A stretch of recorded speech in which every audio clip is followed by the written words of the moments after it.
tulemas siis Kütioru Kütimäe veskisse. See veskikoht on aastast 1620 ja mitte siin ei asunud esimene veski, vaid esimene veski asus seal, kus praegu on suitsusaun. Et seal on täiesti, kui järv oli alla läinud, on ilusti näha, et teine paisukoht oli seal olemas ja ka vanadelt Rootsi kaartidelt on täitsa näha, et see veskikoht on olnud nüüd-öelda 50-100 meetrit edasi. Ja see Kütioru Kütimäe veski on siis viimane Isknal töötanud veskitest. Et Zupsmanni Aleksander, kes siis paar kuud enne 100 aasta vanuseks saamist läks teisele poolsusele, tema oli siis legendaarne veskimees. Et väga palju on neid, kes mäletavad seda, kuidas nad käisid ise veskile, kuidas nad käisid emade-isadega veskile.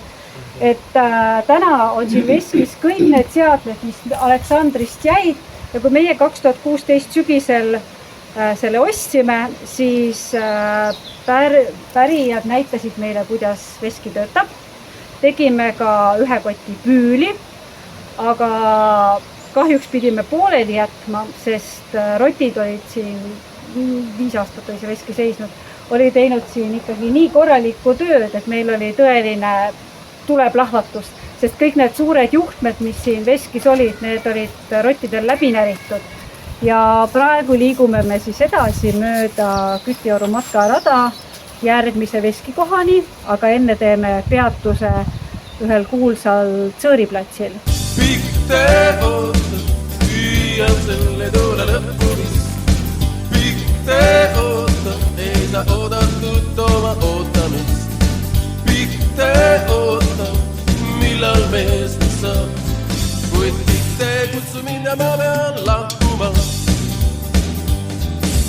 Iga üks on oma õnne osalseb. See banaalne kõnekänd ei liiguta mind teist. Palju kordi tüünud, ma õnnetagudan. Kuid pikte kutsu minna, ma pean lahkuma.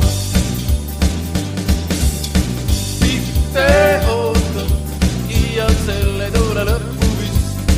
Pikte oota, ei saa oodatud oma ootamist. Pikte oota, millal mees mu saab. Kuid pikte kutsu minna, ma pean lahkuma.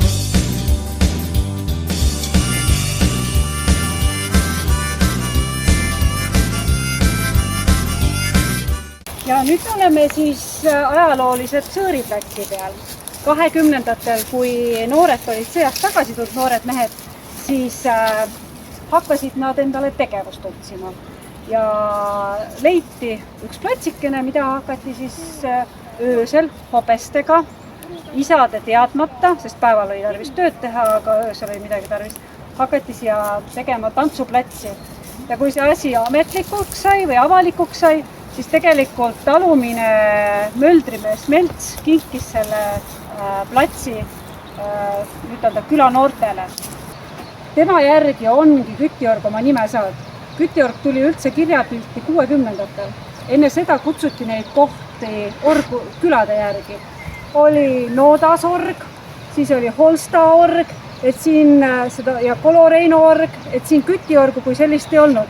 Ja kuna Noodas külas oli Küti-nimeline pere, siis sellest perest üks meestest, kas ta oli siis möldril abiline või ta tuli siia külakorda, igatahes see Küti nimi tuli siia veskisse ja siit hakkas ta ütelda omakorda laiali minema, et 60-ndatel tuli juba kaartide peale Kütioru nimi. Ta on üks vanimaid puid siin ja tõenäoliselt oli siin ka ohverdamiskoht ja õnnes ma näen, et siin kõrval on vähemalt uus mänd kasvamas, et tõenäoliselt siis on see edasi antud. Et siin Lipumäel oli sõjaajal sõjaaja sakslaste vaatekoht, kus nad siis nägid, kust poolt lahingud tulevad. Kust kohast te pärit olete? Täitsa Võrokas, täitsa lähedalt Vana-Võromaalt Lepassaare otsa. Kuidas te siia kanti veski saite endale või kuidas te selle ostsite?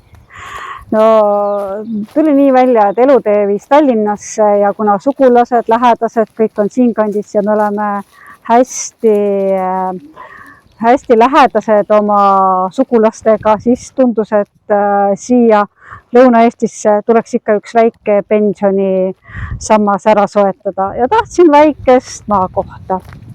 Ja kuidagi see väike maakoht siis Veski näol tuli ja see Veski tuli sellepärast, et vanaisa omal ajal, kui me käisime temaga Veskil, siinsamas Supsmanjale Veskil, ütles mulle väiksele plikale, putt kui taad ja putt kui taad. Ja kui ma esimest korda tulin siis seda Veskit vaatama, siis oli selline déjà vu tunne, et see ongi see Veski, kus mul ei lubatud mitte midagi puutuda. Et ma kardan, et see oli see koht, mille pärast see Veski tuli. Ajalugu on mind huvitanud juba põhikoolist peale ja pigem on kogu see Veski ajalugu boonus. Ja üht olulist rolli mängis siin Kütiorus ka asjaolu, et Kütioru teises otsas on elanud Valdo Rohakas. Kunstnik Valdo Rohakas, kelle juures me käisime oma klassijuhataja Hele Lõhmusega 3. klassis. Ja mitte väikestele maalastele oleks maalikunst midagi väga öelnud, pigem oli põnev see, et Valdo Rohakal oli eesel ja maalaps, kes on lehmaga harjunud, nägi eeslit. Ja see kuidagi jäi kummitama, et Kütiorus on kunsti, Kütiorus on teistsuguseid loomi. Ja kui ma siis nüüd siia Veskini jõudsin, siis tuli välja, et see ongi see samune Kütiorg, lihtsalt ta on nii pikk, et ühes otsas on kunsti ja teises otsas on ajalugu. Ja kuna mind mõlemad huvitavad, siis ma arvan, et see oli kõige ainuõigem asi, mis sai minuga juhtuda. Mind tõi minu tantsukaaslane, ütles, et lähme. Me tegime sünnipäevakingituse ühele teisele tantsukaaslasele. Me oleme looduse sõbrad, meile meeldib liikuda ja me avastame Eestimaad ja avastame ka nüüd väikesaari Eestimaal hästi palju. Kust kandist te olete? Tartu linnast, Jõgevamaalt. Lausa nii kaugelt maalt. Kas tulite spetsiaalselt selle päevade puhul? Ja, selle päeva puhul tulime. Me ei ole siia kanti nagu sattunud nendel päevadel, aga jah, tulime vaatama. No väga jäime rahule, mis siin ikka, sest me oleme selle kandiga seotud olnud ja sellepärast ka tahtsime tulla. Mäletavad, neid on